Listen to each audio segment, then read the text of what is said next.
Karena itu jamaah yang dimuliakan Allah, riba dan bukan riba, tolong jangan melihat marginnya, jangan melihat nilai keuntungannya. Bisa jadi ada orang mendapatkan keuntungan lebih besar tapi itu riba, mendapatkan keuntungan lebih kecil tapi riba. Sebaliknya ada orang yang mendapatkan keuntungan yang lebih besar tapi dia bukan riba. Contohnya gimana Pak? Baik, saya kasih contoh. Anda kalau punya uang 10 juta, Anda tabung di bank konven misalnya Pak, Anda dikasih bunga berapa Pak? Sekarang bank konven itu bunga yang paling rendah 8 ya, 8,5%. Itu ada yang masih di bawahnya 9. Rata-rata 9%, ada yang sampai 8,5%. Itu pun bank harus menanggung risiko ada sebagian uang yang hilang.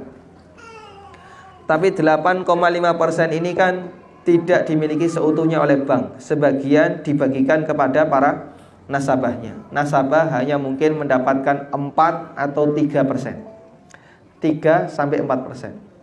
Jadi Anda kalau punya uang 10 juta, Anda taruh di bank konven, per bulan itu secara teori cuman dapat duit 3.000, 4.000 atau cuman 5.000. Sudah? Tapi ini apa?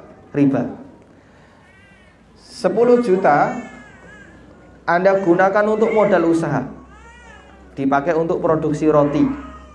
Jadilah roti Ronila misalnya. Lalu dalam waktu sebulan karena laku ya, Anda beruntung dan bisa mendapatkan keuntungan 5 juta. Untung berapa persen? 50%. Riba nggak ini? Bukan. Makanya riba dan bukan riba itu tidak melihat dari nominal, tapi melihat dari apa? Melihat dari bagaimana cara kita mendapatkan uang. Ada sebagian orang yang berkomentar begini, katanya sistem syariah kok ternyata lebih mahal dibandingkan konven,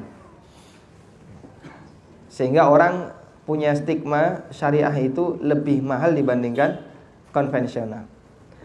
Memang untuk sementara ini ya, kalau kita lihat runtutannya, di sini ada BI. BI itu tidak mengutangkan uang, tapi BI sebagai lembaga regulatory body, sebagai lembaga pengawas untuk para pelaksana kegiatan perekonomian di bawahnya. Bank konven punya duit, dia menetapkan bunga 9%.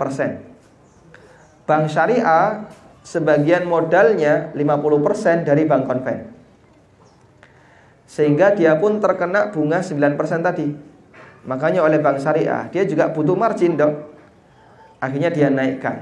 Baik, kami ngambil margin 3%, sehingga jadilah bank syariah 11% atau 12%. Baik.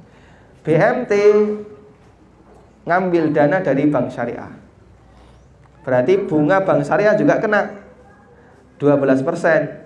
Akhirnya begitu sampai di BMT, BMT menaikkan marginnya jadi 14%. Makanya kenapa BMT itu kok lebih mahal dibandingkan bank konven?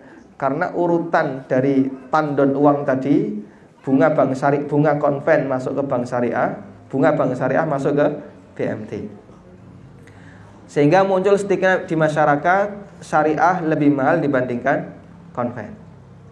Baik, terlepas dari ini hadirin, kalau misalnya ada seorang developer, dia menjual rumahnya, dia menjual unit rumah tanpa bank, secara langsung kepada konsumen, misalnya pakai cash tempo selama 2 tahun. Tapi ternyata secara perhitungan harganya lebih besar dibandingkan suku bunga bank. Halal atau tidak?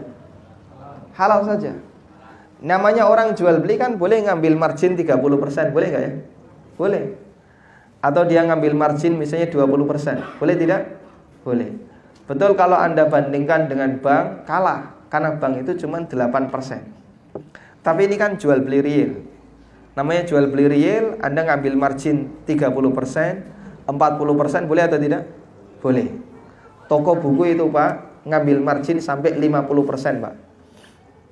Mungkin toko roti ngambil margin sampai 60%. kemudian nanti dibagi-bagi sama bawahnya. Toko-toko yang lain bisa ngambil margin di atas 50%. Tapi itu kan usaha real yang halal, sehingga sah-sah saja dia ngambil margin lebih banyak. Yang tidak boleh itu ketika usahanya hanya berputar dalam sektor uang.